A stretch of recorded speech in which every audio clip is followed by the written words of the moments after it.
Assalamualaikum warahmatullahi wabarakatuh. Ketemu lagi di podcast Semansa yang keempat. Di sini kita kedatangan tamu yang spesial. Mungkin teman-teman Semansa tahu ini adalah guru yang paling cantik. Jurusannya mungkin berhubungan dengan alam, gitu ya. Kita perkenalan dulu. Inilah Bu Uis. Silakan Bu Uis. Ya. Assalamualaikum warahmatullahi wabarakatuh. Mungkin setelah saya membuka masker, ada yang sudah tahu saya siapa. Saya Bu Uis, guru geografi. Meskipun saya belum lama di Semansa, baru dari 2018 waktu itu ya. Setelah sebelumnya saya juga sempat ngajar di beberapa tempat yang lainnya. Ada 2 tempat yang sudah saya lewati. Tapi ini saya kesini itu, saya senang sekali bisa berada di tengah-tengah Semansa. Saya kembali lagi ke Semansa. Berarti cinta lama bersemi kembali ya, oh gitu. Sekali. Ini apa ya namanya, alma mater saya, dan saya kembali ke rumah saya begitu. Saya ngajar geografi sekarang kebetulan sudah 2,5 tahun berarti ya. 2,5 tahun berarti teman-teman yang sudah lulus pernah diajar sama beliau mungkin punya pengalaman yang menarik atau cerita-cerita yang menarik. Kalau banyak yang tanya, itu teman-teman yang pernah diajar sama beliau dari jauh sudah bisa terlihat karakternya. Oh, itu suaranya Bu Uis. Kenapa Bu Uis itu dikenal dengan karakter suaranya kalau dari jauh sudah, oh itu Bu Uis gitu. Iya. Jelas banget ya kalau mungkin setiap orang yang pertama kali ketemu saya aja langsung, suaranya unik banget gitu. Kemudian beberapa hari saya di sini aja ngajar gitu ya, saya udah ada komentar itu langsung, Mbak Uis ternyata itu Bu Uis gitu ya. Bu Uis itu ternyata suaranya dari jauh aja udah kedengeran gitu. Padahal saya yang nggak sadar itu suara saya seperti itu sampai menggelegar begitu. Yang saya rasakan adalah saya sudah berada di kelas, sudah berada di tengah-tengah anak-anak, saya sudah senang sekali dan ngalir aja gitu. Cerita-cerita itu tiba-tiba muncul banyak banget. Nah, mungkin ini banyak pertanyaan juga. Apa yang menjadi motivasi Bu Uis ketika dulu masih menjadi siswa, kemudian mengambil jurusan yang sekarang menjadi sebuah karakternya Bu Uis, yaitu di geografi. Kenapa bisa ngambil geografi sih? Dulu itu karena senang banget belajar geografi itu tanpa beban banget. Jadi nggak usah disuruh, nggak usah ada tugas, itu senang banget. Waktu itu saya ketemu guru geografi itu berarti 2. Siapa aja? Pak Ridwan sama Pak Sudiono. Waktu itu untuk yang guru-guru yang baru itu kan ada Pak Ahmad juga. Saya kebetulan belum sempat diajar sama beliau. Dan saya terkesan sekali waktu itu ya. Terutama yang pas lagi ada cerita-cerita improvisasi geografi, ada Pak Sudiono itu. Lucunya luar biasa, yang membuat saya kadang-kadang nggak jenuh gitu kalau di kelas itu. Dan saya itu nggak kepikiran banyak. Kadang orang-orang yang sekarang, anak-anak sekarang mikir besok kalau saya kuliah itu saya harus mikirin kerja di mana. Tapi saya itu nggak kepikiran sampai sana. Saya itu cuma mikirin satu, saya tuh senang belajar geografi ya, saya ambil kayak itu gitu. Ya? Iya. Padahal kebanyakan anak-anak itu kalau belajar geografi yang paling ditakutkan ketika membuat peta kemudian menghitung. Nah, kok bisa melewati atau bisa bisa menghilangkan rasa jenuh ketika ada hitungan, karena di Semansa atau di SMA itu kan kebanyakan yang menjadi momok paling besar matematika, kimia dan sebagainya. Itu gimana? Justru saya itu kalau pas lagi mempelajari itu ya, pas waktu itu ada hitungan itu notabene yang banyak itu adalah peta sama kependudukan. Ya. Pas peta itu saya awalnya ngapain juga ya belajar peta sampai sedalam itu. Tapi setelah saya baca-baca waktu itu saya lihat ada orang di TV, di TVRI waktu itu, masih zaman-zaman saya lah, jadul. Itu saya itu dengar katanya ada beberapa beberapa pulau di Indonesia ternyata ada yang diambil. Kok bisa, kata saya? Katanya ada kesalahan dari petanya Indonesia yang nggak ada yang resmi gitu. Waktu itu Indonesia, mohon maaf saya langsung sebutkan, ada negara sebelah yang kebetulan punya peta lebih resmi. Jadi ketika arbitrasi di adu di pengadilannya PBB gitu ya, ternyata negara sebelah itu yang justru ngambil ambalat waktu itu. Saya itu terkesan sekali di situ. Ya Allah, ternyata Indonesia hanya sekedar dengan peta. Saya kan dulu taunya peta kayak gitu. Cuma asik aja sih kalau belajar peta. Saya nggak pengen aja istilahnya nanti ada pulau-pulau lain yang diambil. Nah, saya baca-baca, ternyata Indonesia akhirnya setelah arbitrasi itu ada 2 waktu itu ya, sama Sebatik, Pulau Sebatik, Ambalat dan Sebatik lebih terambil secara tidak sadar. Terus negara ngambil keputusan bahwa ada tim resmi peta namanya Bako Surtanal untuk supaya bisa ada peta yang dipakai benar-benar asli dan resmi oleh Indonesia. Meskipun di Indonesia kita tahu ya, pernah punya itu enggak atlas? Oh, pernah itu. Harganya berapa? Kalau dulu itu kayaknya kurang lebih 10.000 apa 10.000 ya. Iya. Ternyata kalau kita telusuri di pasaran itu beda-beda loh. Ini itu Pak, ada yang 8.500, ada yang 10.000, ada yang 25.000, dan itu si batas wilayah ternyata saya bandingkan antara yang 8.500, 25.000 dan 100.000 gitu ya. Itu memang berbeda, geser batasnya itu. Padahal kalau dalam peta ada skalanya. Nah, di sini skalanya itu geser sedikit aja. Di dalam dunia nyata itu di peta itu cuma 5 mili, ternyata di dunia nyata itu 5 km. Itu gunanya saya ngitung-ngitung skala. Dari situlah ngapain mikirin susahnya, yang penting kita coba dulu. Ternyata setelah bisa jadi asik ngitung-ngitung juga. Berarti kalau semuanya sudah masuk ke dalam hati, semuanya yang dijalani akan terasa lebih enteng gitu ya, Pak ya. Cocok, menurut saya begitu. Perlu teman-teman ketahui juga, Bu Is itu ternyata menjadi lulusan terbaik di jurusan geografi di Universitas Negeri Yogyakarta. Betul kan, Bu? Kalau lulusan terbaik kurang tahu sih ya, tapi ya waktu itu nilainya ya lumayan lah. Lumayan, tapi perlu diketahui juga, Bu Is pernah menjadi asdos. Oh iya, kalau bagaimana pengalaman pertama menjadi asdos, Bu? Pengalaman pertama sih dulu karena saya motivasinya uang sih. Motivasinya tetap uang. Iya, tapi saya ngasdosi 2 mata kuliah waktu itu. Pertama kartografi tentang pemetaan, kedua tentang masih pemetaan juga tapi yang digital, ada fotogrametri, SIG sama penginderaan jauh waktu itu ya. Berlanjut di ada 2 jadinya 2 dosen yang saya bantuin. Kesannya ya senang banget bisa bermanfaat untuk orang, sedangkan kita juga masih jadi mahasiswa, belajarnya yang rata-rata orang mungkin masih di level 2, kita harus bacanya lebih di level 4 supaya kita bisa menyampaikan ke yang lain kayak gitu. Ya senang banget, apalagi orang banyak yang komentar kayak gini, kamu kan dari orang yang pinggiran istilahnya ya, dari Majenang, kok bisa sih kepilih? Saat itu memang ada seleksi juga dan ternyata alhamdulillah saya yang dapat, ya senang sekali. Berarti kalau besok teman-teman mau kuliah dan pengen menjadi asdos atau mau jadi dosen, belajar dulu sama beliau, gitu ya?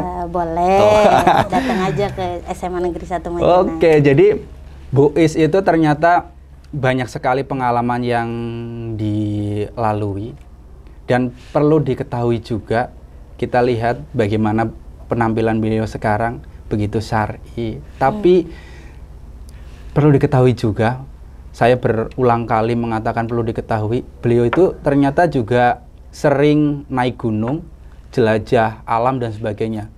Itu pengalamannya gimana, Bu? Silakan ceritakan. Berawalnya dari penasaran kali ya. Penasaran. Kok dari di awal masuk geografi itu nggak kebayang sama sekali akan ke alam kayak gitu. Saya kan orangnya cepet capek waktu itu. Cepet capek. Tapi ternyata kok orang-orang kayaknya ada feel-nya gitu setelah naik gunung kayak gitu. Puas banget cerita, tahu nggak sih tadi malam tuh badainya lagi besar, apa kayak gitu. Kemudian diceritain lagi ada mitos-mitos di gunung itu, ada apanya, nggak boleh ngomong sembarangan dan lain sebagainya. Saya pengen waktu itu sih bergabung sama panitia di Hima waktu itu ya, diajakin aja mau gunung nggak. Pertama kali itu di Merapi, seneng banget waktu itu, tapi ya dengan pengalaman pertama naik gunung yang sebelumnya itu nggak pernah naik gunung, kurang olahraga juga, ya capeknya luar biasa. Tapi mencapai puncak itu ternyata saya juga bisa merasakan puasnya luar biasa. Ketika turun lagi di pagi hari gitu ya, kayak saya semacam habis naik gunung itu ada pengalaman banyak sekali, padahal satu malam. Saya berangkat dari Isya, kemudian tengah malam ada di puncak, kemudian turun lagi sebelum subuh. Kayak semacam banyak sekali waktu yang dilalui dan menyenangkan sekali. Wah, jadi begitu banyak cerita sehingga sekarang hidupnya Bu Uis menjadi semakin berwarna dan ketika mengajar tidak akan ada rasa bosan di anak-anak gitu. Ya. Gitu ya Bu ya? Ya termasuk ya salah satunya saya kalau di kelas itu anak-anak mungkin yang pernah diajar saya sering dengar saya cerita, ya salah satunya itu naik gunung lah, susur gua lah, susur sungai lah, kayak gitu. Terus misalnya ada kita ngukur ketinggian ombak di malam hari, saya cerita juga ke anak-anak dan ternyata waktu itu anak-anak ada yang cerita juga sih, sempat cerita, apa iya Bu belajar di geografi itu nantinya ke alam, dan saya bisa menceritakan banyak hal dan senang sekali bisa berbagi. Mereka ternyata tertarik dan ada beberapa yang masuk jurusan geografi ternyata. Alhamdulillah, ternyata setelah diajar sama Bu Uis banyak anak yang masuk ke jurusan geografi. Dan sekarang kan banyak sekali berita-berita yang viral. Itu ada sebuah ramalan, nggak tahu ramalan atau fakta gitu ya. Tentang apa itu? Tentang ada sebuah penelitian Indonesia akan mengalami gempa yang sangat dahsyat. Apakah itu betul Ibu? Oh, yang selatan ya, iya, itu. Selatan. Sebenarnya ini baru prediksi dari para ahli, tapi memang mereka para ahli itu memprediksi karena ada sebab musababnya dan analisis itu sangat logis sekali. Kita itu sebenarnya karena gempa itu sebenarnya kita itu setiap saat loh ada, hanya saja besar kecilnya kita bisa rasakan apa tidak. Kayak semacam kemarin ada pernyataan bahwa di selatan, daerah-daerah selatan Indonesia itu berpotensi gempa besar gitu ya. Ya memang karena selatan itu daerah Jawa bagian selatan termasuk juga Sumatera bagian barat itu berhubungan langsung atau lempengnya kita itu berhubungan langsung malah bertumbukan langsung dengan lempengnya Hindia Indonesia, Hindia Australia, sorry. Jadi sangat logis ketika dihubungkan dengan ilmu pengetahuan gitu ya. Iya, tapi juga jangan mengambil mentah-mentah ya, katanya akan besar sekali, yang namanya besar sekali itu berapa sebenarnya gitu ya. Itu juga kita kan belum sampai prediksi sampai ke berapa besarannya. Kita ini ajalah berkaca dari kejadian-kejadian yang lalu, misalnya Bantul aja kan di Jogja atau di Pangandaran lah ya, yang langsung berhubungan dengan pantai selatan yang di sana ada lempeng Hindia Australia itu. Ketika gempa baru 6-7 aja udah sampai membuat rumah itu ambruk rata dengan gitu tanah ya? Gitu. Kemudian tsunami-nya sampai memakan banyak korban gitu ya. Korban gitu. Jadi ya bisa logis sekali. Bisa logis. Terus gini, mungkin ini bisa dikatakan mitos atau suatu kebetulan gitu ya Bu. Yeah. Mohon maaf ini melenceng dari pelajaran yang Ibu ampu mungkin. Kenapa setiap awal tahun itu selalu terjadi yang namanya musibah yang bertubi-tubi di Indonesia gitu ya?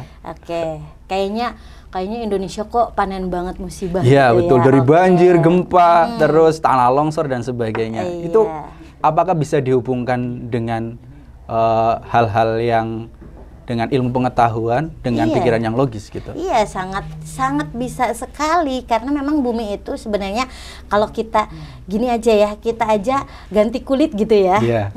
Bumi itu juga butuh permajaan bumi. Jadi dengan cara apa ya? Dengan salah satunya adalah ada bencana itu. Mungkin kita ngelihatnya kalau dari negatifnya gitu ya, musibah, membicarakannya tentang musibah, tapi kalau dari positifnya justru bumi itu akan lebih remaja ketika sudah ada bencana. Contoh nih, ada gunung meletus. Jelas pasir-pasir yang kemarin sudah dikeluarkan oleh gunung itu udah habis dong. Dipakai sama orang-orang, pakai ngebangun lah dan lain sebagainya. Tapi di permajaan tuh meletus lagi. Makin ditambah banyak lagi ya, gitu ditambah ya. lagi, batunya makin banyak lagi, abunya udah menyuburkan lagi. Jadi ketika tanahnya udah nggak subur, tiba-tiba ada abu lagi ya, jadi subur kembali. Kalau dari ilmu, saya lebih ke ngajak orang itu lebih mikirnya jangan yang musibahnya doang, negatifnya doang, tapi ada sisi positifnya juga loh. Makanya belajar geografi biar tahu kalau musibah itu nggak selamanya bikin negatif. Oh gitu. Jadi kita itu harus berpikir positif, jangan terlalu berpikir negatif terus ya. Jadi akan berhubungan dengan kehidupan kita. Jadi kehidupan kita akan semakin terpuruk kalau kita berpikirnya negatif terus. Nah, malah yang ada panik lah ya. Panik gitu ya. Tapi mungkin bisa dimasukkan ketika ibu mengajar geografi, bagaimana sih ketika menghadapi sebuah bencana alam sehingga kita bisa prepare seperti negara Jepang gitu. Iya. Bisa nggak, Bu? Oh, bisa sekali. Di sini kan kita juga ada namanya babnya juga ada loh di kelas 11. Iya, jadi mitigasi bencana di namanya. Kelas 11 berarti ya, Bu ya. Kelas 11 berarti 11 harus lebih tanggap terhadap bencana gitu. Iya, itu. Di semester 2 lagi nih, masuk semester 2. Kita diajarin loh yang namanya, makanya tadi kalau udah tahu ilmunya, musibah itu dilihat dari positif, otomatis kita juga nggak terlalu panik dong. Karena kita tahu caranya supaya menyelamatkan diri kayak gimana, salah satunya itu. Kedua, mungkin juga pola pikir kita juga udah berubah, jadi kita nggak langsung terpuruk, ih ada gempa langsung kita cuma bisa lari kan itu. Terus nangis konyol. Gitu ya, paling jelas sih nangis gitu. Iya, yang jelas kan kita, yang penting mah kita harus tahu apa yang harus kita lakukan ketika ada bencana supaya resikonya negatif itu ditekan sekecil mungkin. Meminimalisir paling. Meminimalisir itu tujuannya mitigasi bencana memang. Berarti sudah ada babnya ilmunya sebenarnya. Sudah ada. Jadi semuanya sebenarnya tergantung kita bisa menerapkan atau tidak ya. Iya, betul. Di kehidupan nyata gitu ya, Bu. Iya, termasuk juga kemajuan teknologi kan ada alat-alat pendeteksi. Kan nolong banget udah tuh. Jadi yang jelas kita aplikasinya. Harus memang kita benar-benar paham terhadap alam. Atau mungkin gini, Bu, banyak sekali di TV-TV itu apakah bisa ketika yang namanya bencana itu dilihat dari alam, ketika banyak burung berterbangan, terus cacing keluar, itu bisa menandakan seperti itu? Iya, memang itu tanda-tandanya. Oh, tanda-tandanya seperti karena itu. Mereka bisa mendengar sesuatu hal yang kita tidak bisa dengarkan. Kayak hewan itu ultrasonik atau apa tuh kalau dalam fisikanya ya? Biologi ya. Ultrasonik ya. Iya, gitu ya. itu jadi udah tahu dari getarannya aja tikus itu lebih cepat merasakan getaran loh, di 1 skala Richter aja mereka sudah bisa merasakan.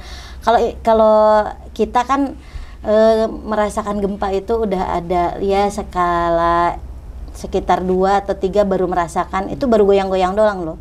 Gitu. Dan kita kadang-kadang udah panik juga. Berarti kita kalau melihat hewan-hewan itu bisa menjadi parameter ada bencana tidak gitu ya? Bisa. Jadi banyak sekali teman-teman ketika kita belajar tentang geografi, belajar tentang alam, kita bisa meminimalisir untuk keadaan atau situasi bencana. Dan mungkin ketika belajar itu dari pelajaran geografi, kita bisa akan hidup lebih baik untuk menghadapi menghadapi sebuah bencana. Dan mungkin nanti bagi teman-teman yang ingin melanjutkan atau mendedikasikan ke ilmu geografi, ada pesan-pesan dari Ibu untuk teman-teman, silahkan bisa disampaikan biar teman-teman semakin semangat ketika belajar geografi. Silakan Ibu. Kalau dari saya sendiri, satu tadi kata Pak Gilang juga sudah bilang ya, kalau belajar itu pakai hati, jelas harus ya. Yang kedua, kalau kita nggak kenal maka kita nggak bakalan sayang. Gitu ya. Jadi pelajari dulu. Kalau udah nggak mau pelajari ya udah, sama sekali kita nggak mau tahu lagi. Yang ketiga, ternyata asik banget loh di geografi. Kemudian yang keempat adalah kita kalau lulusan dari geografi itu bisa kerjanya juga di mana-mana ternyata. Apa aja itu Bu? Biar lebih spesifik kerjanya di mana saja atau kan kebanyakan anak milenial sekarang jadi guru nanti gimana gitu ya. Jadi mungkin ada bidang lain selain jadi guru. Ada banyak sekali. Cabangnya geografi sendiri itu banyak loh. Jadi kita itu bisa kerjanya juga di guru, jelas ya, ngajar lah ya, bisa. Kalau ngajar berarti guru sama dosen, jelas sudah. Terus ada lagi bisa kita jadi pemeta atau kartograf. Iya, kita bisa jadi tukang peta lah, bikin peta. Kemudian kita juga bisa kerjasama juga dengan pertambangan. Kita yang bikin penentuan misalnya di mana lokasinya. Kita kan analisis juga dari penginderaan jauhnya. Bisa lagi. Kemudian bisa juga kita jadi misalnya untuk yang cewek-cewek gitu ya. Cewek-cewek itu kan lapangan banget gitu ya. Kalau cewek-cewek itu bisa lagi nih. Apa itu, Bu? Contohnya di kependudukan. Di BPS bisa loh, karena kita juga belajar tentang geografi penduduk. Kemudian ada lagi di geopertanian. Kita masuk di di wilayah pertanian gitu ya. Kita juga sebagai penentu misalnya atau perencana besok ini sesuai nggak sih lahannya, kayak gitu. Itu secara teknisnya ya contohnya. Kemudian ada lagi di BMKG bisa lagi. Penyiar berita mungkin yang menyiarkan ramalan cuaca bisa itu. Lagi itu bisa banget malah. Kemudian ada lagi nih untuk pengenalan peta-peta dunia mungkin. Atau kita sekarang kan kita nggak bisa kemana-mana tuh, kita bisa jalan-jalan lewat peta. Kita bisa bikin film-film mungkin atau ada tamasya secara online kayak gitu ya. Saya sempat kepikiran juga itu seperti itu. Kita bikin, kemudian ada aplikasinya, bisa dibuka di mana saja, bisa ngelihat misalnya contohnya kita mau ke Jepang, nggak usah langsung ke Jepang, dengan biaya yang lebih sedikit kita bisa buka. Jelajah ini gitu ya. Geografi banget juga. Masih banyak lagi sih. Masih banyak lagi ya. Jadi lagi. Memang sangat menarik kalau kita belajar benar-benar tahu tentang setiap sisi di pelajaran geografi itu, sehingga semakin menjadi menarik gitu. Mungkin ini pertanyaan terakhir Ibu. Ada kesan pesan untuk semansa agar lebih maju atau gimana? Silahkan. Kalau dari saya sih dengan kekeluargaan, kesan yang saya ambil dulu aja deh biar lebih enak lah ya. Bahagia banget kalau lebih bisa jadi bagian dari semansa, apalagi kita bisa totalitas di dalamnya, bisa kontribusi meskipun sedikit tapi kita bisa ikut di dalamnya, senang banget. Kemudian untuk sarannya untuk kemajuan di semansa menurut saya ya semua aspek dan semua warga, kita nggak cuma guru ya, kita ada juga TU, ada juga satpamnya juga ya, termasuk di dalamnya dan lain sebagainya. Kita siswa juga termasuk di dalamnya, ikut untuk memajukan semansa. Caranya apa?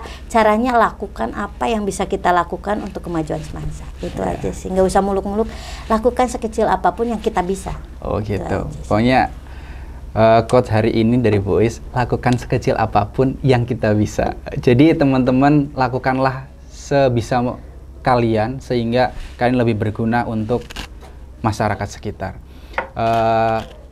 Cukup sekian dari kami dan tetap ingat pesan Ibu, jaga jarak, memakai masker, dan jangan lupa mencuci tangan menggunakan air yang mengalir dan sabun. Sampai ketemu lagi di podcast selanjutnya. Wassalamualaikum warahmatullahi wabarakatuh.